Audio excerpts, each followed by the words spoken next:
Good morning. Good morning. I'm delighted to be here and to be a part of this summit.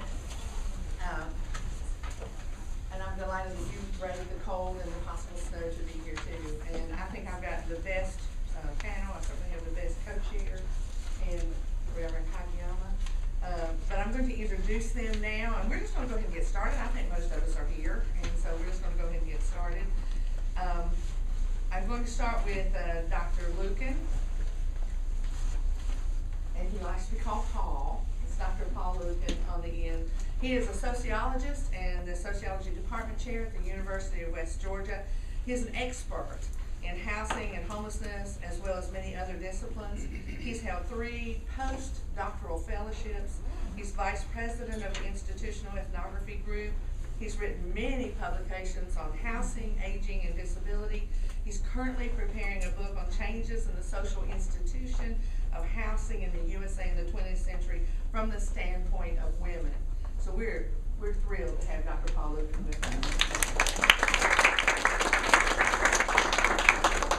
Next, I would like to introduce my co-chair, which is Reverend Karen Kagiyama. She first encountered homelessness as a student and volunteered at St. Mark's United Methodist Church and Trinity United Methodist Church night shelters. She helped create a homeless awareness campaign at Emory University called the 1-to-1 campaign. Apparently there were 6,000 students and 6,000 documented homeless in Atlanta, and that's where they got the 1-to-1 campaign slogan. She volunteered and worked with Appalachia Service Project, which repairs homes for low-income families in the rural Appalachia region, and volunteered with Habitat for Humanity at different times over a 30-year span. I question that. We should look over. As an intern in urban ministries, she also developed a program for low-income women in Denver, Colorado to help move them into self-sufficiency. And as a pastor, she has worked with many people in need to help them stay in their homes and to find emergency shelter. She is the United Methodist campus pastor at the University of West Georgia and the former pastor of St. Andrew's United Methodist Church in Carrollton. So we're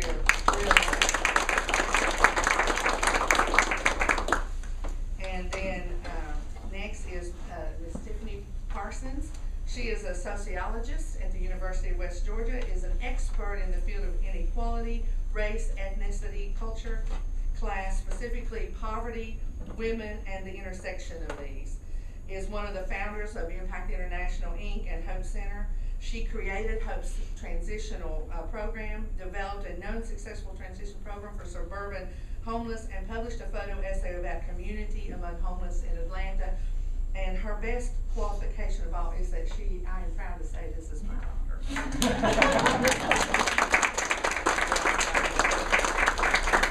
Very, very proud of her. And then I am Tiffany Parsons. My bio is like this. I am president and CEO of Impact International, the local nonprofit organization focusing on homelessness, veterans transportation, and literacy in our community. I am the founder of 415 Hope Center, a homeless transition center for adult men, minister of missions at Mount Pleasant Baptist Church.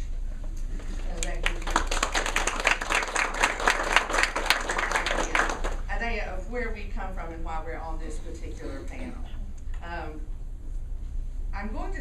We're going to start about and talk about what exists now. What do we have in the realm of transitional housing in our community right now? And I do have the HUD. We work with HUD, and they have a different idea of homelessness and a different idea of what transitional housing really means.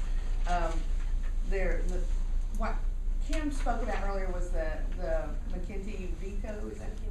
veto laws about, or rules about homelessness. HUD has a different definition of homelessness, but HUD, the term transitional housing to HUD, means a project that is designed to provide housing and appropriate supportive services to homeless people to facilitate movement to independent living within the period of 24 months, or even a longer period if it takes that long. So that's what transitional housing means to HUD. And maybe one of these others as they speak will talk to you about the HUD definition of homelessness. If not, if you have that question at the end, we can give you that as well. What we have now, when you came in, you got this, the the Good Samaritan Transitional House, this flyer. This is our Carroll County Emergency Shelters Transitional Housing. It is ran by Martha Boyce, the director.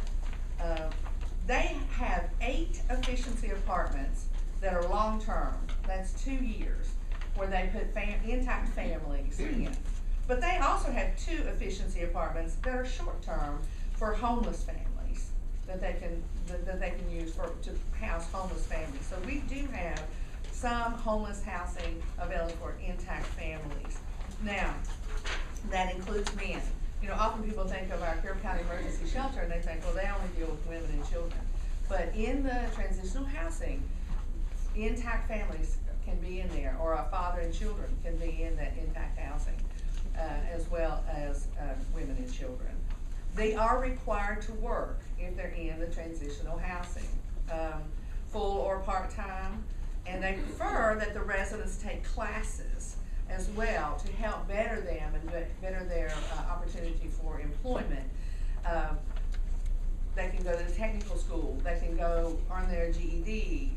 The Department of Labor has many, many classes that people can take, even down to a self-esteem class that they can take. And now with our new Goodwill Center, there are a lot of classes and a lot of resources available there that they can take, and they prefer that they go out and take some of these classes and work full or part-time. And most of them, she said, many of them, most of them do go to school and work as well while they're in the transitional housing. It's a very structured program. In order for transitional housing, we all agree, you have to have a program.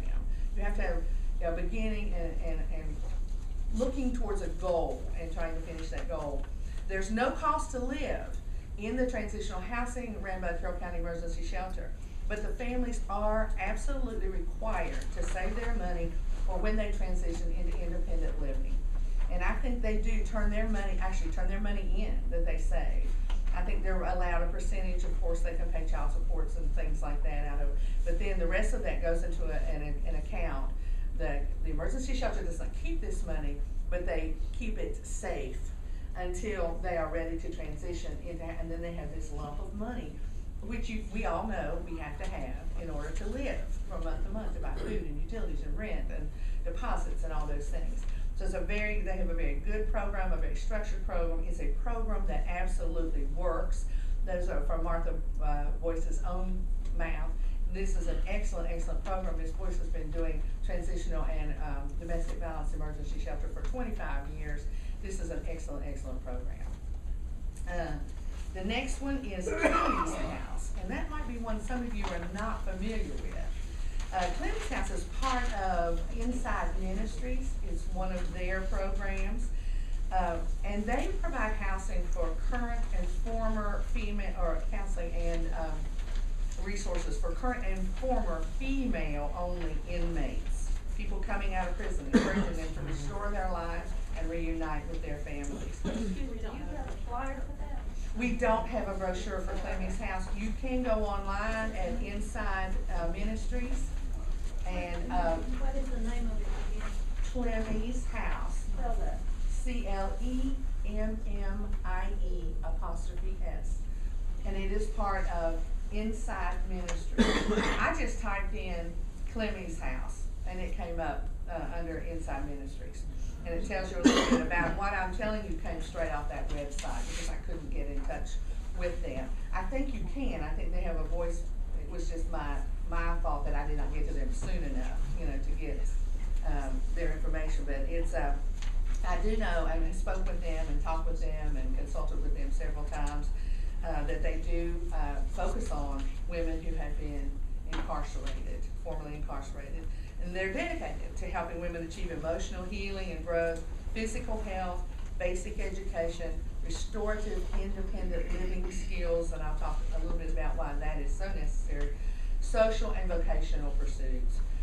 They are a faith-based ministry, and they address educational, employment, healthcare, housing, and family relationships, just the needs of females re-entering society from jail or prisons. Where are they located? That's a good question. They they're in Carrollton. Carrollton, okay. Yes, they're in Carrollton, but I'm not sure if they're still at the same address that That's all they, right. you know, Okay. if you go on the website, they'll give you the address, okay? And the last, but hopefully not least, is 415 Hope Center. And that's the homeless shelter for men that Mr. Schultz was speaking about this morning, located at 415 Noonan Road. It is one division of Impact International, and you did get a flyer on about Hope Center when you came in. Hope Center is a place, a transitional home where homeless men can live with dignity and integrity while they work towards transitioning into full-time and independent housing. We take men from every walk of life. We've had men, not just one, but several men who held master's degrees. And we've had men who, of course, didn't even graduate from high school. We've had 18-year-olds come to us on their 18th birthday, and still in school. And we work with the homeless liaison, got them back in school, they graduated. We've got one gentleman in Florida, unless he's graduated by now, in university. We're very proud of 415 Hope Center and what it means. And by the way, we never make them leave at 6:30 in the morning. Oh, no, but there is an appropriate candidate for Hope Center. We are not the place where you can just come and you've had a fight with your wife and you may be low income or may not even have the money, but you just can't come and spend the night at Hope Center. Like Martha Boyce, we are a transitional program. We have a program that we want you to go through, and it's been proven effective. If you go through this program, you can transition successfully. And what we call success is 1 year in employment and independent living. If you do after a year, we kind of stop following you. However, we do have men all over the community that follow us, that come back and talk to us, and they're our friends, and they're all over the community like Mr. Schultz. So we're excited about that. We are just now transitioning into more long-term transitional housing. Our program was set up originally for a 90-day program, and we had many successes in that program. But with the downturn in the economy since we began, and as we see the needs of the men who come through Hope Center, we realize that sometimes it just takes longer than 90 days. We've had men a year. And so we are now taking it case by case and keeping them, as long as they're doing they're taking their referrals, doing their appointments, and applying for jobs or applying for their Social Security or applying for their disability, whatever. As long as they're doing the things they need to do to transition and moving forward, then we're gonna work with them. We always keep a bed open for a veteran. Even if we have a veteran in the building and we don't have a bed available, then a veteran comes to us, we're gonna put them in a hotel or a motel or something. We wanna take care of our veterans. It just kind of coincides with our Veterans Transportation Ministry. So we just want to take care of our veterans.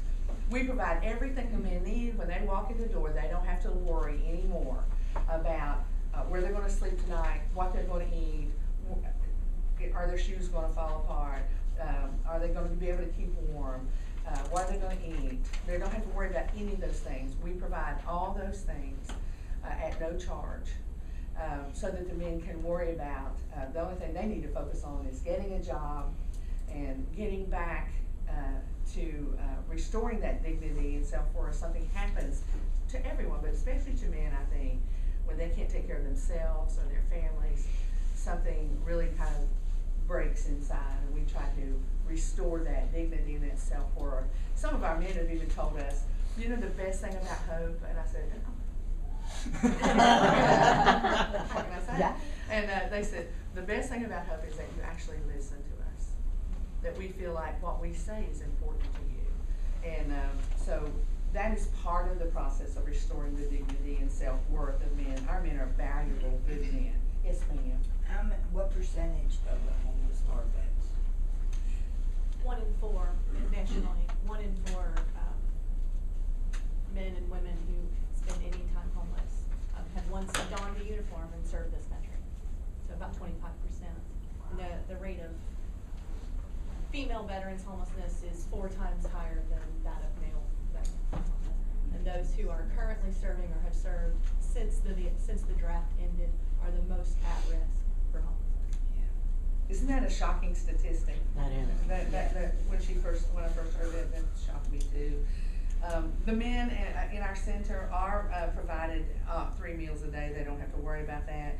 We have goal setting. We use a lot of interns from the University of West Georgia and advocacy for them as they transition and even afterwards. We do have a jobs training a program that we do, but we don't do that because they're staying longer now. It's not constantly being done, but we try to do that for them. It's a job skills training. We provide haircuts, clothing, hygiene products, reading materials, local, it's all written in there, financial management, and someone who cares and provides a listening ear and establishes a friendship with them. We're more than happy to give you a tour. We house 12 men with a resident manager and RAs, which are resident assistants. Those are men who come in the evening, and it's not an exciting job, but it's a job that we need so desperately, and that's men who come and they'll just love on the men. They'll have dinner with them, they talk with them, they listen to them. It's just it's not exciting, like I said, but they maybe just they sit down and watch a movie with them, or whatever's going on. They're just there for the men, and that's a real vital position in our organization. We also have food providers that come in. You can come in once a month, you can come in twice a month, you can come in once a week, whatever you want to do to provide an evening meal. The men do all the housekeeping themselves.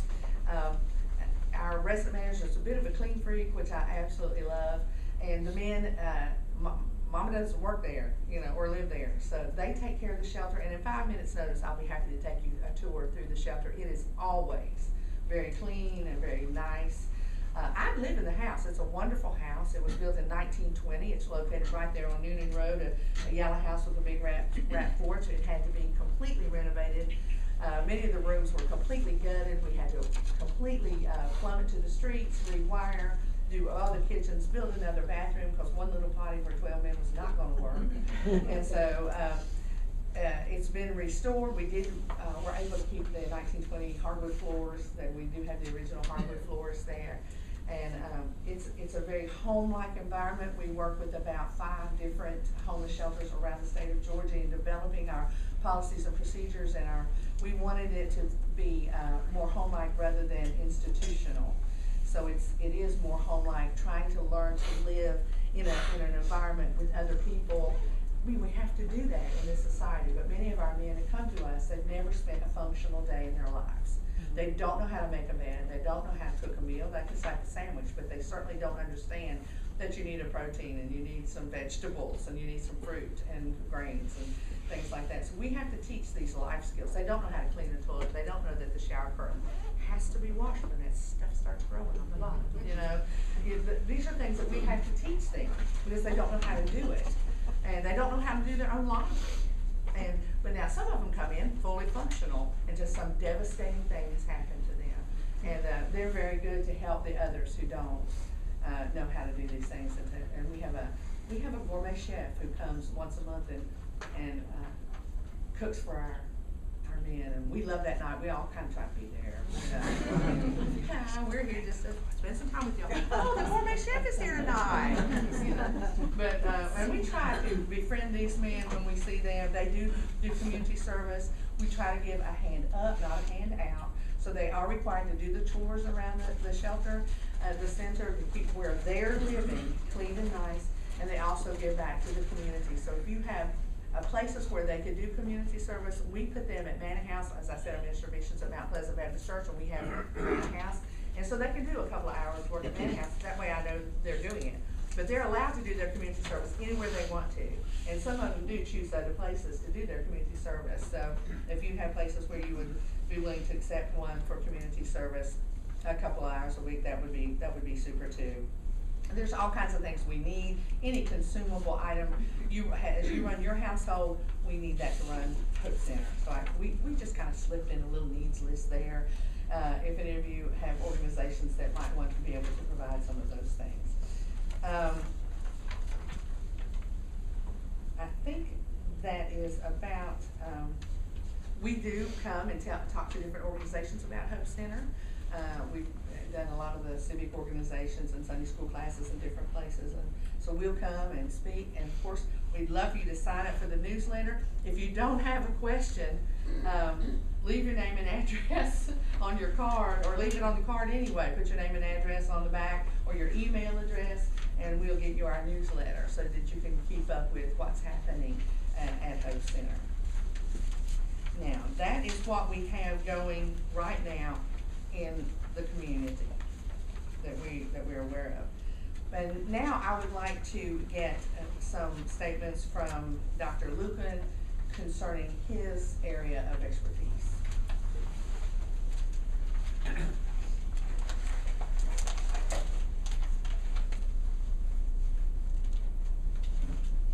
It's a pleasure for me to be here today, and it's so nice to see so many people of approximately my generation. Because so often when I'm talking to people, well, it's like a 40-year reach. And I don't know if I can really reach that far. So I think we will be able to connect a little bit.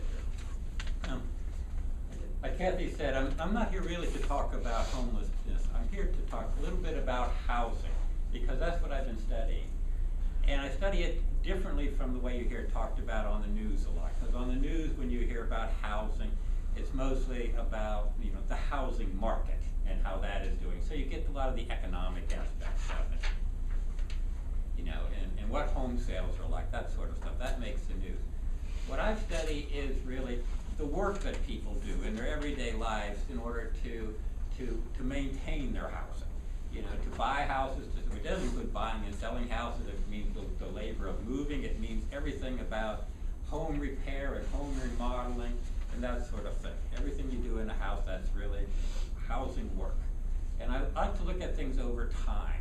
I do more historical type sociology as well. And, you know, and basically, I just want to say a few things about what I really think some key things that I think I've learned over my study. One, if you're talking about a house and a home, we're no longer talking about something as simple as shelter. Now, shelter might have been what housing was for your great-great-great-great-great-great-grandparents, okay? Because they could go out and build a shack, build a cabin or something, and that was home for them. But think about that isolated dwelling that they've got compared to what developed in the 20th century, when suddenly that building started having a lot of connections to it, you know, and how that really changed what a home was for people. You get these pipes running in and out, you know, the plumbing, the indoor plumbing and the sewer systems, okay, which is connecting you to things far removed from the dwelling itself. I'm not really sure where my water comes from or where the sewage goes, but it comes and goes. I'm happy about that. I've got these electric lines coming into the house, and I've got plugs all over the house. Now, your great-great-great-great-grandparents didn't have those plugs all over the place. And as a matter of fact, I'm sure you probably lived in places where you had to get these adapters because there weren't nearly enough outlets at some times. And you had a lot more electrical appliances. And that changed dramatically what was going on in the house. It changed what housework was. It changed women's lives dramatically, very much. But it also started to change a lot about what was going on in houses for everybody. The telephone lines running into the house, that tells me something too. And through all this stuff, I started to see what a home was to people. That a home is really the center of the social organization of your life. It's where you've got all your stuff, for one thing, or most of your stuff anyway. You know, it's where you leave in the morning. It's where you come back to in the evening. It's a especially in the 20th century, it was very much the communication center, because that's where the home phone line was. Now that's changed because now people got mobile phones, and I don't know if there is a phone center anymore, communication center. But you know from talking to maybe your own experiences or talking to your parents or grandparents, how it was very much an entertainment center. People listened to the radio, and then later on we all got glued to the television set, that sort of thing. And we mostly sat around one television set as well instead of multiple screens. Now they're not even television sets, they're just screens now that we're looking at, you know. There were family meals family dining. I think food was put out on the table. So it was, it was an incredible, important center of life. You can see that, okay? Some of these things are changing. They are changing. Everything, every social institution changes in certain ways. But trying to imagine if all that is gone from you. And that's what we're getting to when we're talking about homelessness. It's not just that you don't have a shelter. It's not that you don't have, a roof over your head. As important as that is, especially on days like today, But it basically, you lose your center then. You don't know how to operate. You really don't. You can't take care of yourself. You take care of yourself at home when you don't feel well. Where do you want to be? I want to be at home. I don't want to be out someplace else. I want home. Home is comfort. Without that center, it's even hard to maintain the basics so much. And if that's lost, it's hard to get it back. Really, because once your center is gone, it's hard to move anyplace else. So what do homeless people need? They need a home really fast. That's what they really need. You think that needs to be done. I was thinking, Kathy has used the word I hadn't thought about, but you talked about you have a home-like environment. And I think you would agree. Yeah, home-like is much better than institutional, but home-like is not home. That's right. It's not It's home not. yet. It's a step. I hope that quick step towards home. But that's what you got to get to. You've got to get to home. Well, the expert on homelessness is going to talk soon. But a little bit of reading I said, I think would support this a lot. You got to get people to home quick. You don't want them in transitional housing long. If you move them fast. And a lot of the pretty successful programs have been putting people in housing right away, saying, here's your home, and now we're going to help you go from there. Okay? I just want to say one other thing, though. I won't talk too long because I want to hear the other speakers also. But I think, obviously, we do have things happening in this community with regard to aid to homeless people, as we do with a lot of other needs that people have. And I'm sure, quite confident that all these programs probably do a wonderful job. And they can demonstrate that too. Where a lot of problems lie with respect to a lot of human services, social services, is in the connections between the nonprofit organization and the government agencies and the like. A lot of people then fall through the cracks, and that becomes a real problem here. The lack of coordination among the various agencies that people really need to deal with there. Because you can experience things in your life where things really do work smoothly. I see my doctor, he says, well, we need to do blood work, and they write out some paper, tells me where to go. I go to a totally different corporation, hand them the paper, they do the work, they get the results back. They're coordinated, okay? You don't find that necessarily in a lot of human services stuff.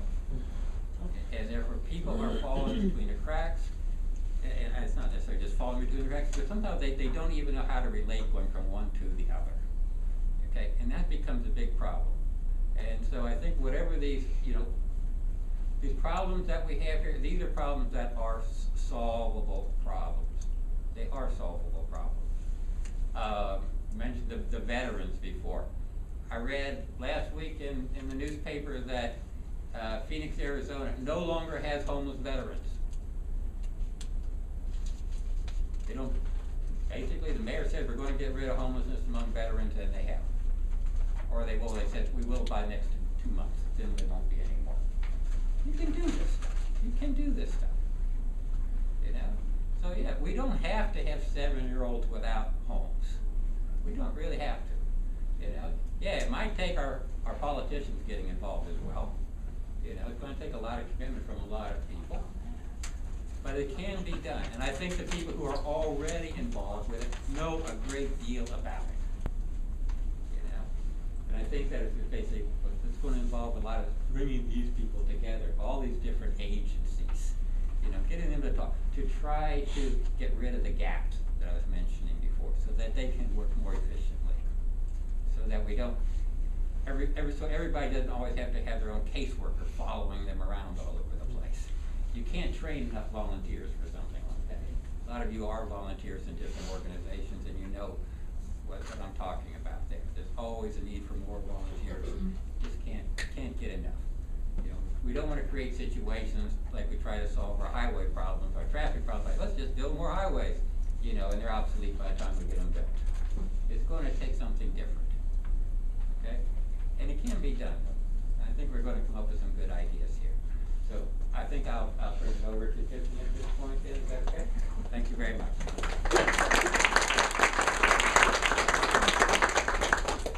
So I'll pick up kind of where Paul left off when he was saying, what happens when that center is gone? That home, that central hub for all of us is gone. Well, how many of you, well, I'm not gonna ask that question, but let's say tomorrow yours was gone. Tomorrow your home is gone for whatever reason, natural disaster, poverty, you're one paycheck away kind of thing, and tomorrow you're out. Where do you go first? Where do you go? Well, that's the thing, they don't know either. Nobody who's in that position for the very first time knows where to go. Some of us may have a connection at church. I know personally where I'd go is I'd run to my mama, right? Some of us have these families that would keep us from falling through the cracks. I know without a shadow of a doubt, if tomorrow I lost my home, I would be with shelter. I would have food because I have a family social support that would hold me up. But let's say I lost that home, that central place in my life, and I don't have that family. Family helps a lot of would-be homeless in our communities and society. But if you don't have that, where do you go? Well, you don't know where to go. Nobody knows where to go unless you've been there before. You have to learn, you have to figure it out. Do I go to the Social Security office? Do I go to the housing department? Do I go get food stamps? I know there are these assistances out there. Where's that food pantry that people talk about? But you don't know. So and there's a massive difference between urban homelessness and suburban homelessness. Massive differences. Now there's one commonality. There's one commonality that runs through absolutely every homeless subpopulation, no matter where they are in the United States. And here's the kicker, there's only one. There's only one commonality amongst the homeless, and that's poverty. They're poor. All homeless people are poor. Not all poor people are homeless. Some of us have other resources like family. But all homeless people are poor. And they don't have this knowledge, they don't have the resources necessary to kind of go get back on track. So what do? So that's where the transitional programming comes in and is so vital to getting people out of homelessness. And rapid rehousing, which is kind of what Dr. Luken was talking about getting people back into houses quickly, and originally our program was 90 days, and I know Martha works at getting people as fast as possible back into a home-like environment. The only way that rapid rehousing works is if there is a transitional program. If there's a program that says, hey, guess what, we're gonna take this off of you. We're gonna take the cost of daily living, a doctor's appointment here and there, haircuts, job training, all of that's gone from you. And then we're gonna walk you through the phases. And while Dr. Luken is right, to solve this on a massive macro level scale, we can't train enough volunteers to walk each individual homeless person through there. It's gonna take a larger effort. But here's what you do, it's 5 phases. And it's kind of common sense, except not. Because when you go to get food stamps, one of the first things you do in a transitional program is go get the assistances that are available to you. And for example, on food stamps, and I figured this out the hard way because my guys at Hope were coming back saying, I got denied for food stamps. And I'm thinking, you're homeless. How could you get denied for food stamps, right? So I went to DFACS and I talked to the people there. We went through the application. And there's a question on there, on the food stamps application that asks, how many people live in your household? How many people live in your household? 2. All right. How many people live in your household? 2. All right. Now, at Hope Center, remember, Kathy said that there could be up to 12 men plus our manager, so 13 men at Hope Center. Now, if you're living at Hope Center, there are 12 other people there. How many people would you say live in your household? 12.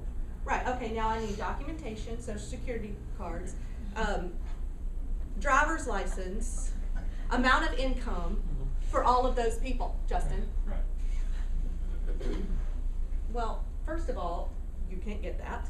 They're not gonna, would you hand over your social security card to the guy living in the bunk next to you? Yeah, no.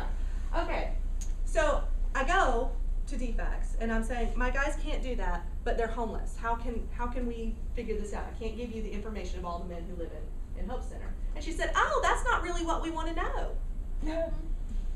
We wanna know how many people he shares the cost of food with. Right.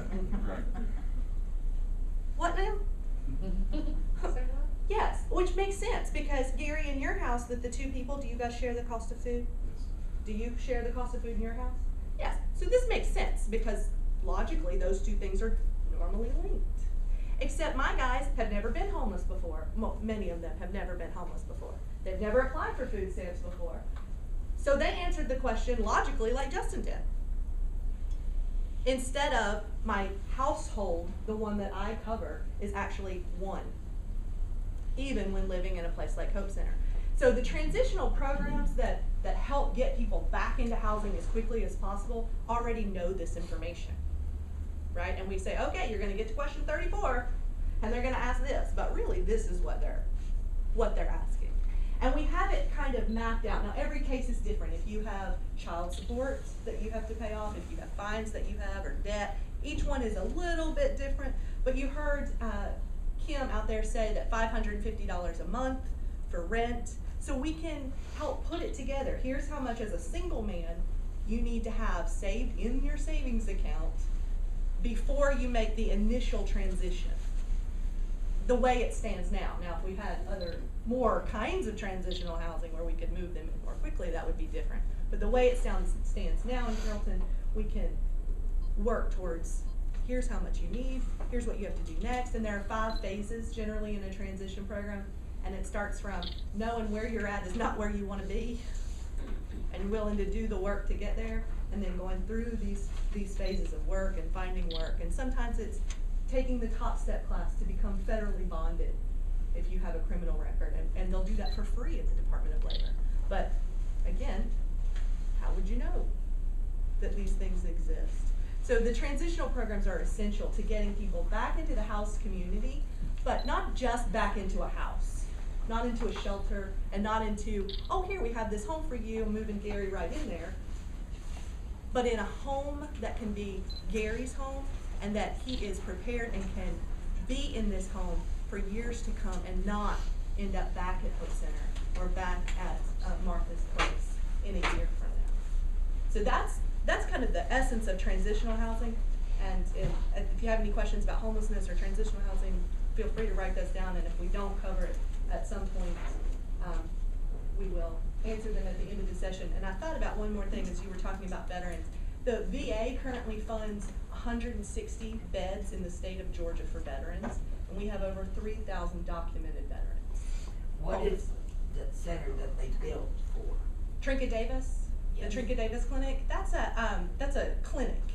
So all the doctors, the nearest one was in Noonan and DeKalb. Well, and the one in Noonan is also relatively new. Before, we had to go all the way into DeKalb to get Yeah, any my kind of, father used to the DeKalb. closest place. But now That's a Trinket Davis. clinic, not a homeless shelter, right? Right, There's no- but Trinket Davis does have a building in the back now where they are going to house some veterans. And I've forgotten the number, and I had totally forgotten about that too. It has opened, yeah, it has opened. Well, I was just curious. Yeah. Cause I've gone by there and I just wondered how much they actually do. Yeah, it is the only, let me just say this before we turn it over to Ken. It is the only privately funded VA clinic hospital in the whole United States. So we are so blessed to have that Trinket Davis Clinic here.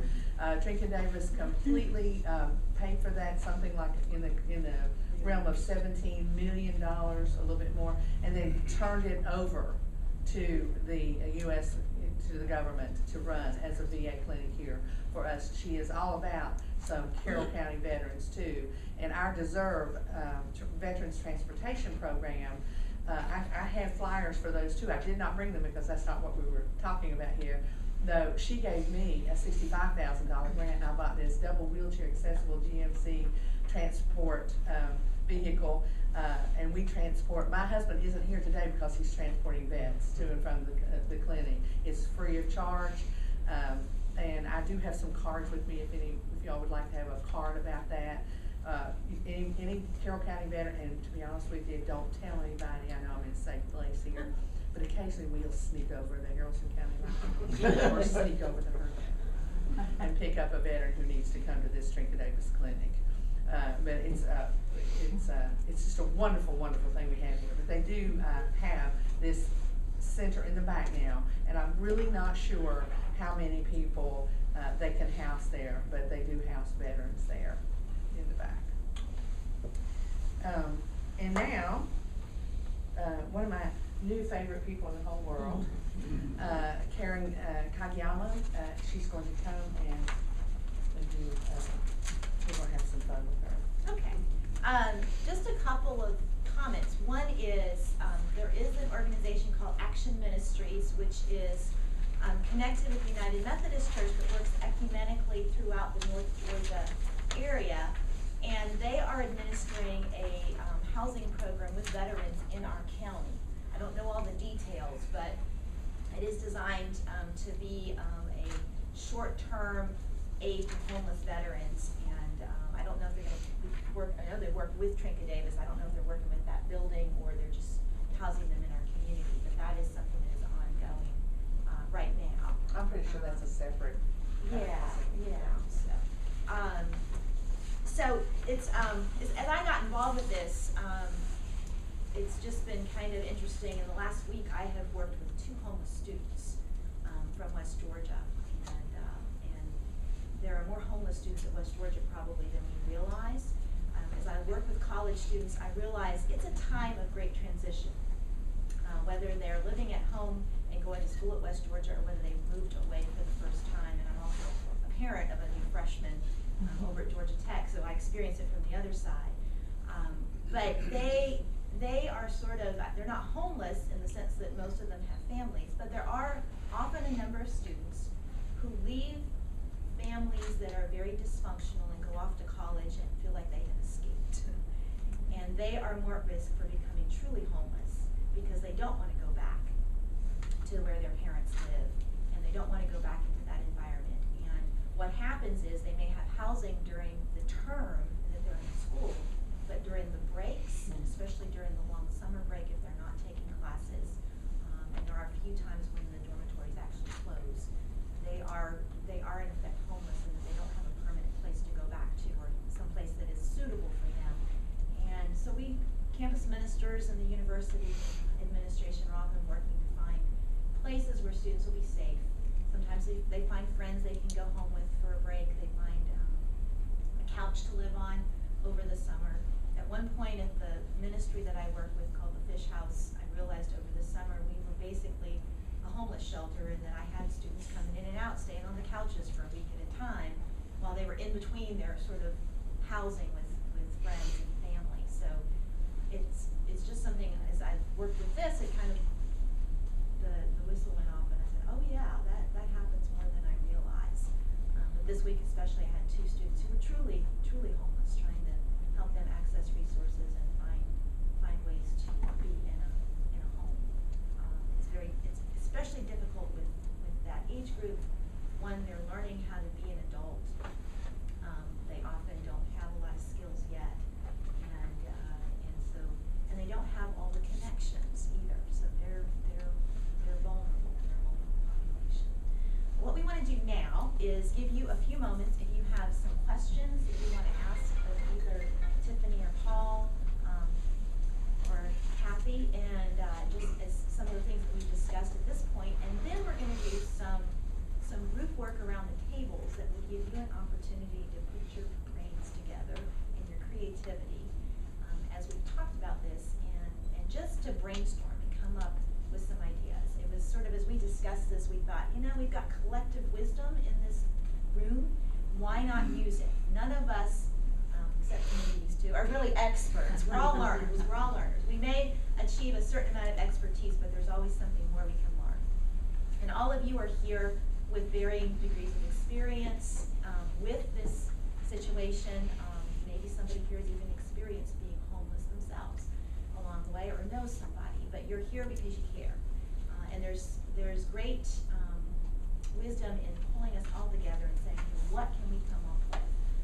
Kim's vision of this was not to just provide information, but to begin to mobilize us into some solutions, some practical ideas and ways that we can connect with this issue in our community. And maybe we'll become the next place that doesn't have any homeless veterans, at least. That would seem achievable. But there may be some other ways. Maybe we can become the place that doesn't have any homeless kindergarten children. Do any of you have the questions on the cards that we can take up? Yeah, let's do that first.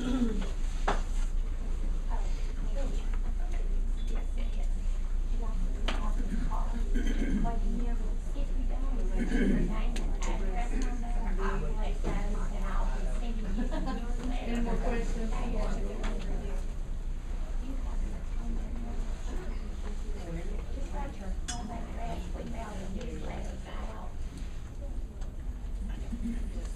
If you all have questions or you just put your information. You might be glasses on.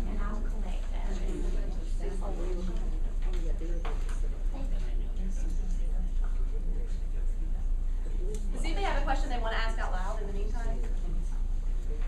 Good Samaritan House here in Carrollton. Good Samaritan House. Good Samaritan is, that's the transitional house from the Carroll County Emergency Shelter. That's what it's called, the Good Samaritan. Yes, one Well, thing. that's what the flyer says. One thing I read was that, we have places, homeless shelters for women, homeless shelters for men. How many couples are out there? Because one of the stories is about a couple. Okay. The Samaritan House houses families. Okay. Yes, so families, either women with children or men with children or women and men with children. So we do have a place for homeless families, but I believe there are 8 apartments that are available for that. Yeah, and also, many times, the husband has come to us and the wife has gone to, Martha Boyce's Carroll County Emergency Shelter, because, there could be well, first of all, there were no other places for them to go at that time. The transitional housings were full, they didn't fit the criteria, and I'm gonna be honest with you, everybody who comes into Hope Center is not an appropriate candidate for Hope Center. We drug test before we even start the intake process, which is about a 45-minute process. We are drug and alcohol free, and so if they don't pass the drug test, they're not appropriate for us. And it breaks our hearts that we have to send somebody back to the street because they smoked pot day before yesterday. But we're drug and alcohol free. That's it. I cannot lay you down next to someone with alcohol in their breath who's a recovering alcoholic. I can't do that. We're totally non-medical. If you have medical, you have to be functional, you have to be able to self-medicate. You are allowed to have your medicine. It has to be from a local doctor, it has to be current and filled by a local place. We're very, very careful about that. And so, as the same goes with Martha, we discussed this just yesterday. Everybody who wants to get in her transitional housing, every family, is not an appropriate family. They need to have a referral. They need to know who these people are, because these people are in that beautiful transitional home. I don't know if you all know where it is, but it's over near the rec department where that skateboard thing is, the big white house with the pillars. That's it. That's the Good Samaritan Transitional Housing. And there's not somebody sitting there with them all day long. It's a transitional apartment. And so there's no one there. So they need to know that the people who are going into that housing, can be trusted to live independently there in that house. So as much as we hate it, none of us, Lenny's house, they have a target group. We can't be everything to everybody. And yes. I'm not sure if there's been any work on this recently, but one main issue that you brought up was the component of information, that people don't have the information of what's out there. And the Carrollton Resource Guide, or the Carroll County Resource Guide, was very helpful, at least for me in the past, but it's becoming dated. and a lot of the numbers are disconnected or have changed. Is there any work being done to replace that with a more updated copy? I know that as well too. I didn't know if there was anything else. Is this the one you're talking about though? This is, Yes. this is the, everybody should have got one of this, westgeorgiaresourcenetwork.org. It can only be as updated as we as providers make it.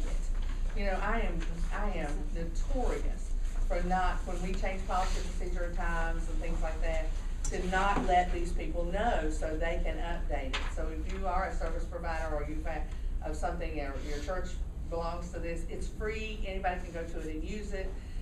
If you belong to it, you can also like input data into this data. It's excellent when it's correct. Is there a printable version? Because again, a lot of people don't have internet access, and it's a lot easier just to give them a printed The, copy or something. my understanding, that original is like a little trifold printable version came through the Family Connections program, which is still in existence. I don't know anything more in terms of if they have plans to update it, but you're right, it's only updatable as service providers do it. But it's, we recognize that as we were talking about this, that it is very out of date. I still have it and realize I try to check numbers when I can, but a lot of stuff, some things have closed, some things have changed. So it's a good idea that we need to update that at least. And I do work with that group, and so we will look at this and see if we cannot, that's an excellent thing that comes just out of this little group, is that we will see about getting that printed again, so that people who are not computer savvy. Yes, ma'am. You said that these families that come to you, some of them don't qualify for family housing. What do you do with these people? See, and that's just it. That's why we're here. There are gaps. We don't know what to do with, there isn't a local solution for some of these people. And we're going to do some scenarios here in just a moment to try to come up with solutions for those people who don't fit in any of the programs that we have. What would prevent them from fitting? You would have to talk to Martha Boyce about hers. Now with us, they would be on drug or alcohol, or they're a sex offender. And the only reason we don't take sex offenders, we take felons, I don't care what you've done, but we're right across the street from a church.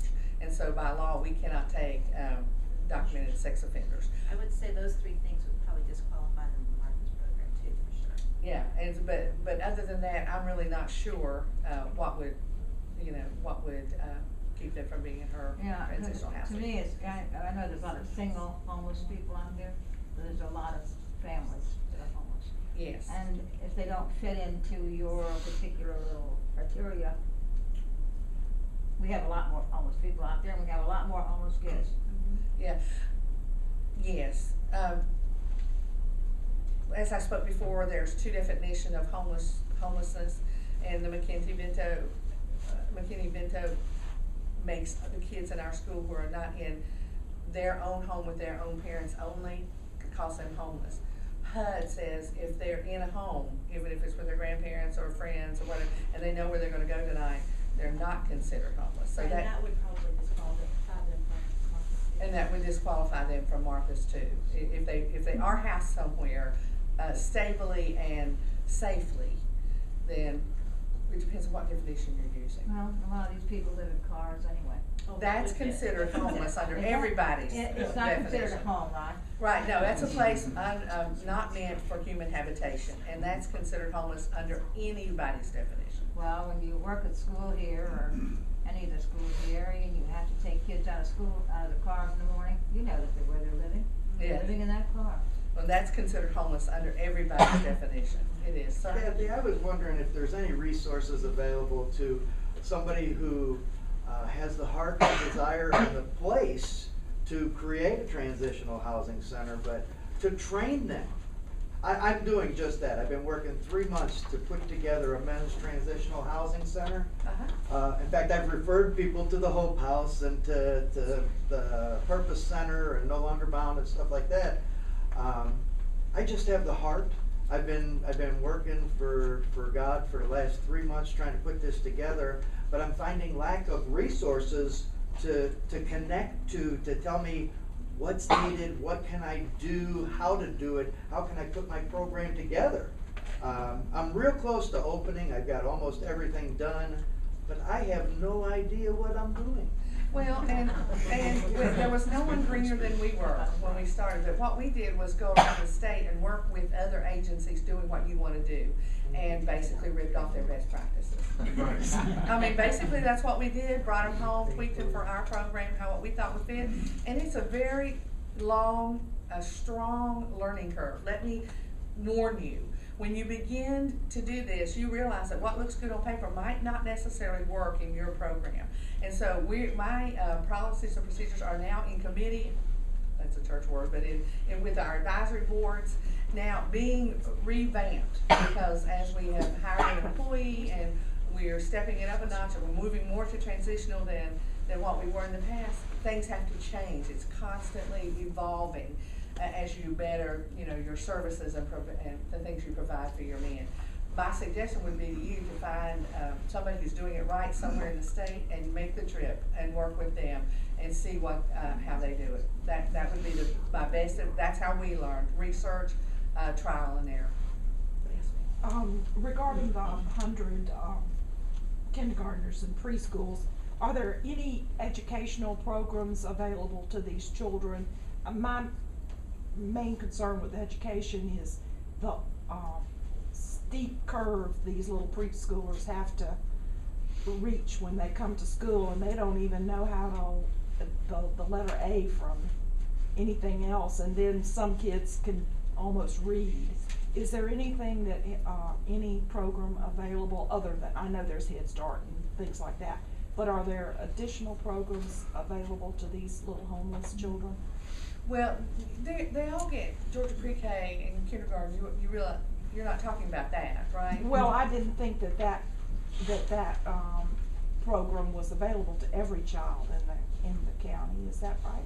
Well, there's a waiting list even for my own grandchildren in their county. That's what I thought. But it is available to them, and they're we're required to school them.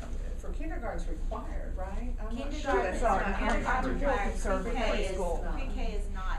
The city schools have had nearly universal pre-K as long as I've lived here. That almost every child that wants to be in pre-K is able to be in pre-K, primarily because a lot of more well-off parents use private pre-K, so that allows the city. Now the county, I know, has a lottery system. The city, I think, went to a lottery system, but I think they're able to bring everybody in. Head Start, as most of you know, is not fully funded by the federal government or by the state, so that is an issue. And the newest research shows, and I'm not an expert, I'm just telling you what I heard. The newest research shows that 0 to 3 is just as critical. And we don't start till they're 3, we've lost those precious years where real formation is happening and real ability to progress later on is established. So, I know that at least in the Carrollton City schools where my children have been, they work incredibly hard to reach every child's needs academically, and they do after school tutoring, and they do provide all kinds of special things from the time they start in pre-K or kindergarten until they graduate. And they have so many good programs. That's why you see the buses running at 6 o'clock at night, because those students have been able to stay after school for special help. And so, but there's more need, and there's probably more ways we can do it, and that's what we're gonna get to in just a second. So maybe a couple more questions, and then Jason. To the hope, how do you handle, once you receive a client, male, and he's not working, and you maintain, you give him everything, what if he's a diabetic, and he don't have enough money to buy his medicine? We buy it for him. Okay.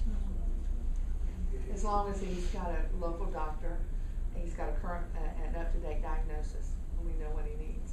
Yes, we work. Which we would also get him a local doctor if he didn't have one. That's exactly right. If he didn't have one, we would also get him a local doctor.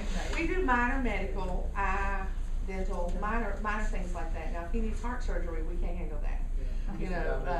But any minor things, flus, and we work with CMC and we work with Tanner and the Rafa Clinic, all those things to get our guys what they need. We have some local eye doctors who are been very good about giving us eye exams and helping us with glasses as well. Yeah, we help with those things. Kind of a comment and a question. Shifting back more to the issue directly of housing.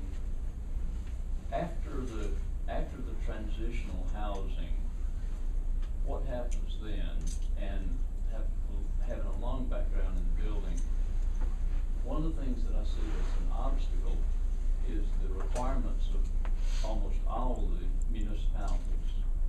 I've had people that would like to have a 500 square foot cottage, apartment, whatever, but you can't do it. There's a 1,200 square foot minimum in Carroll County. And I'm saying the difference between a 1,200 square foot building, whatever, where it's multifamily or single family, and a 450 or 500 square foot cottage is at least a couple $100s a month. Yeah. So I see that as a real obstacle in providing housing other than maybe just past the transitional. And I guess then the question is, you're talking about they can only stay so long in a transitional home. Is there a program to help them stay organized, the things that you teach them to do, all that, once they get out of the transitional, to keep them from becoming homeless again? Well, hopefully, all that they begin to get with us and then begin to get with more long-term traditional housing, we stay with them for a year, or we try to. I say that kind of tongue-in-cheek because they'll leave us, they'll get set up, they'll get their job, and they'll move even just to another place in Carrollton, and we lose track of them. So, you know, a lot of times, well, we try to keep track of them for a year, and hopefully what they have learned during the program, so certainly like Martha's and ours, is how to keep from that happening again. And we have seen, it's been our limited experience, that once they are able to keep their full-time jobs for a year and their housing for a year, they're pretty set. They do very well. And our first couple of years, we had 86% success rate in that, which is tremendously above the national average. So hopefully that's what happened. But like, you know, we're not perfect. And after about a year, unless, you know, we just see them or just occasionally pick up the phone and their advocate will pick up the phone and say, hey, how you doing? It's been, you know, a few months. Hopefully that after a year of doing these things correctly and learning what they learn, they're stable enough like you and I to keep going. But Kim was saying earlier that you need to make about $15 an hour to afford a $550 a month unit, living a home, as you would say, not a shelter but a home. And is there any effort, or would there be any interest in having an effort to get something that was a little more affordable than $550 a month? There's Because there's lots of people that do not make $15 an hour and will not make $15 an hour. There's a couple of things I've just picked up, you know, scouring the internet, you find interesting things. At Auburn University, in their, I guess it's their architecture program, but they developed a $20,000 house, small house. It's sort of been an experimental thing, and my understanding is they're getting ready to kind of go public with it and begin to solve some of the housing problems in that area. Now they're looking at, you know, being able to do that in a rural area where maybe the municipalities don't have all the rules and regulations around that. But there's also So do you think you can permit that here? Well, I don't know if you can do it here. They're going to be able to do it. They have been doing it there. There's also this, it's called the small house movement. Now it's sort of emerging from more well-to-do people who have a vision of sustainable living, but to me it has connections with what you're talking about. You know, and there are days I think, yes, I would like that small house because I don't have to clean it. But yeah, I think your question looks at how big this problem is, and yet if we solve each step along the way, perhaps we can begin to solve the larger problem. And it is a process, you know, from homelessness to being secure in a home. But you know, there also, in my neighborhood, there are a lot of houses that are 800 to 900 square feet. And I don't know what they rent for, but I would suspect it would be more sustainable. And you know, I think we have to train people too to think smaller, think more economical, whether they've got means or not. You know, part of it is helping young adults who are entering the workforce realize they don't need a 3,000 square foot house. Maybe they could live in something smaller to start with and save their money. And they will have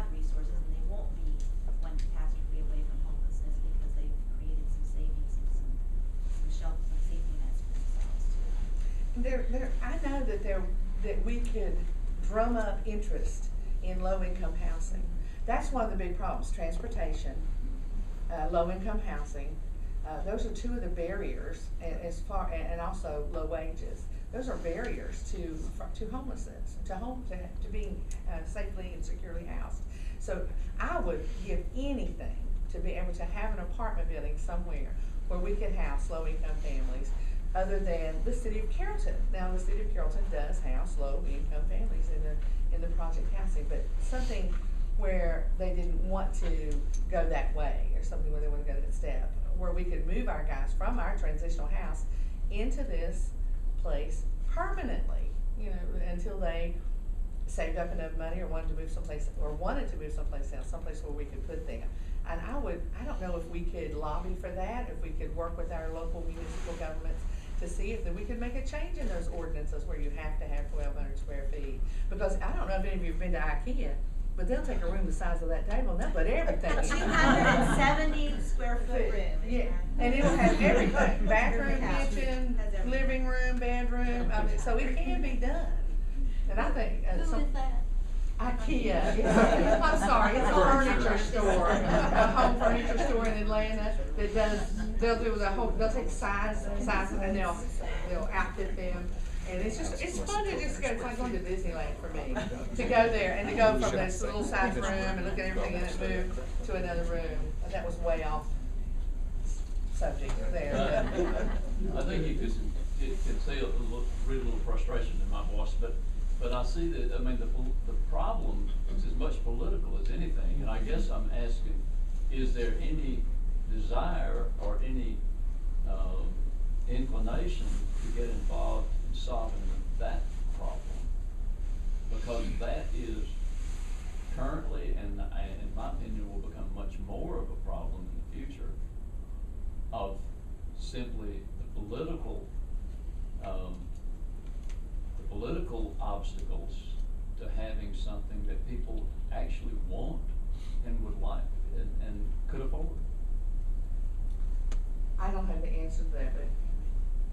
No, I totally agree with you that it is a political problem, and I don't. What would I say? Right now, homelessness is not the hot issue it was at another time. And I find that very disturbing. We seem to be focused on so many other things right now. So I'm really happy that all these people showed up here, kind of surprised by it. But it doesn't get the press, and you don't hear politicians talking about it. You hear, let's face it, our politicians are concerned very much about the middle class right now. That's what I keep hearing about. No one's talking about the poor, right. Okay, and what to do with them, and where to shelter, where to house them. We have to really wake up our representatives. Concerned about re-election. Yeah. I got it. But the lady, I don't know who was, whoever, which one? This is a little off, subject of the transitional housing, but I live downtown. And I need to know if there's a place to send the people that come to my house every day. We give them sandwiches, we help them for that daily need. I need some place to send them for that true emergency. I know right now there's the emergency shelter open on Maple Street. That's taking men, women, children, whatever. But do we in Carrollton have a true emergency type homeless shelter that can take these people that, are just muddling, trying to get through on a daily basis? Not that I know of. We don't. Those types of shelters exist in Atlanta. Right. Where you can just show up, spend the night, hold on to your stuff, get up the next day and leave, and you're not promised a bed the night before. We do not have that. The liability for that long term and everything involved with 24-hour care and supervision, it's difficult. Right. And the details for even having a shelter or a transitional home like we do, there are details that you just don't know until you open the door, what's going to come your way. Just so many issues that I don't want to veer off into that, but right now, but if anybody want to hear some of those crazy stories, just come see me. But yeah, we do not have that, and Douglasville does not have that. And I know it's gotta be a long-term solution, but these people do have to have somewhere to lay their head at night. Well, it's like you the know? severely mentally ill. We don't, they've shut down all the mental hospitals and institutions. And that's another, I saw a question here about that. That's another segment of our society, of the population that just falls through the cracks often. Often, we do have Shelter Plus Care. You heard Mr. Schultz speak of that. That's a wonderful program with Pathways, where if they have a record, an open file with Pathways that gives them shelter, which means they have a place to live that's all their own, plus care, which means someone comes by and checks on them to make sure that everything is still going the way it should go and that they're doing the best they can. Thank you. We're here because there are gaps, But do we want to be known as the homeless center of Georgia too? Do we want somebody in North Georgia to say, go to Carrollton, they've got everything? I don't know. I think we want to take care of the issue as much as we possibly can. But it's these questions are hard and these solutions are hard. Yes, sir.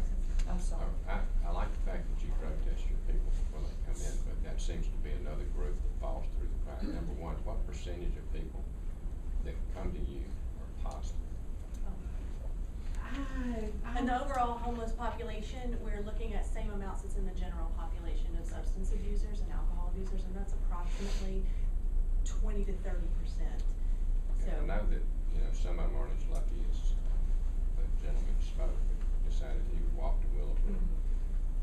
When you turn them away, I'm sure that's hard to do.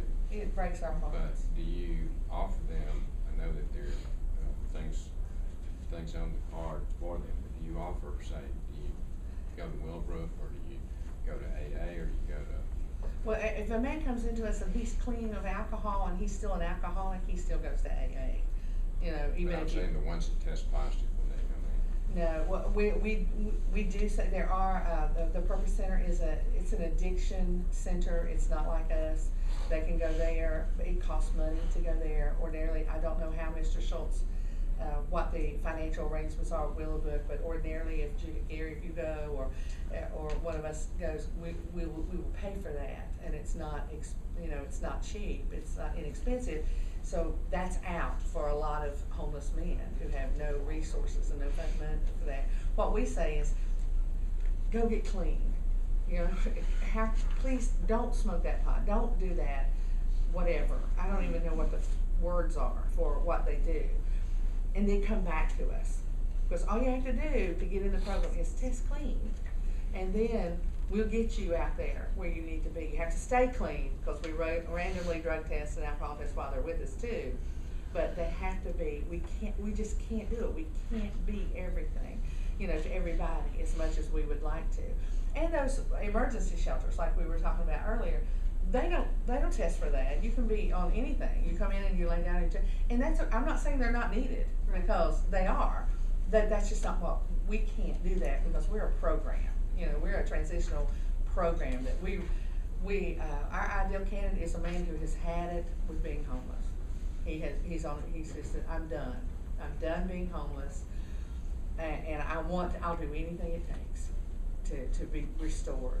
And they're a perfect candidate for us, because they're going to come and they're going to learn, they're going to listen, they're going to take all their appointments and referrals to other service providers, and you can just almost overnight see them transitioning within themselves, as well as with their finances and other things. So we do bi-monthly professional counseling, group counseling with our guys too. We have a professional licensed counselor who counsels with our guys twice a month, away from me, away from the management there at the center, in a separate spot, so they're safe to say whatever's on their mind.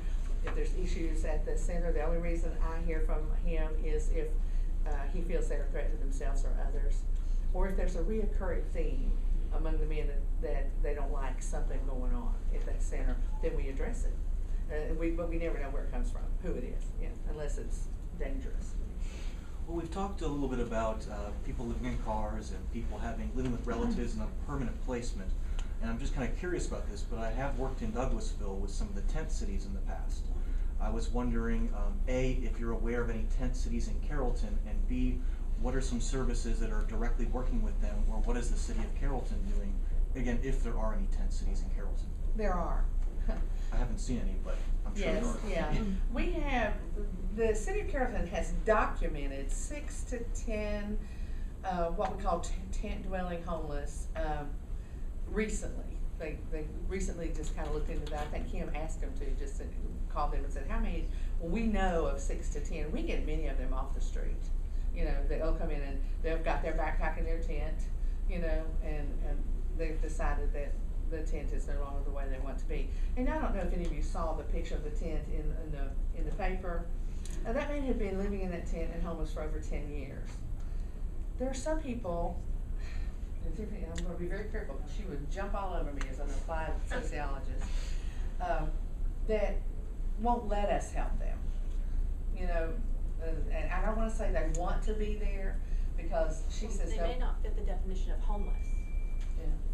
Those who, the image, the myth, the image of the guy who's riding the rails, the old hobo who wants just to take life out on the street.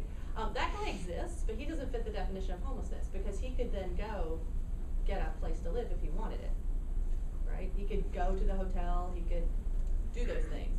So he doesn't fit, so that guy is not kind of who we're looking for. We're looking We at have those who big don't dog- have access. coming at us too, who they get Social Security or they get disability checks, but they just haven't saved enough to pay those deposits and those and their first month's rent, last month's rents, and all those kind of things. So, one more question because I'm going way into Karen's Kathy, time. you were saying that you provide for 12 men. Is Carrollton or Carroll County doing anything? What we're here talking about is transitional housing. And obviously I know that the Hope Center and I know Jimmy over there are doing a wonderful job at what they do, but we as a community, there's a lot more need for what you're doing.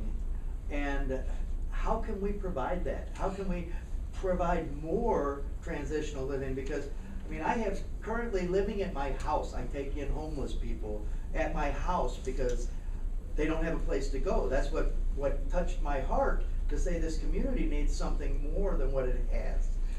And that's why we're here, okay? We know that there are gaps, and in all areas of our service providing for homeless people, and so that's why we're here, and that we want to do more. We're here to hear the voices of the community. How you're going to help us do that, because a few service providers can't do this on our own. We need the community and we need your voice, and that's why we're here. So yes, it exists, all that exists. We don't have enough of what we need to have, and that's why we're here. That's what this is the beginning of, trying to find solutions. Now I'm going to turn it over Okay. to So what we want to do is generate your creativity and your ideas, and then we'll collect that, and hopefully we'll begin to have some solutions to exactly what you're talking about. You know, we know there is a huge gap in terms of not just transitional housing, but also emergency housing and prevention. I mean, if we could do the prevention right, then we would take care of the other things eventually. So but we see that all three of those have to work together. So what we've done is we've created some scenarios. They're sort of stereotypical a little bit of homelessness. And you have at each table, there's a stack. It's the same thing, so there should be one for each person, or you might have to share with a partner. If you're not around the table, come join. There's some chairs here, there's one chair here, so you can be part of the group. And what we want you to do is maybe one person could read the scenario out loud, or you can just all read it silently. And begin to just brainstorm what are the needs of this person or people, this family? What kinds of things would help them move from their situation where they are at this point of homelessness or near homelessness into something that is transitional or approaching more self-sufficiency? What kinds of programs do you think might work for them? I don't know how many of you, what your experience level is with homelessness or poverty, but maybe you bring some of that. So it's really just a creativity and brainstorming session. Keep all this conversation we've been having stirring, because these are just sort of hypothetical scenarios. But you may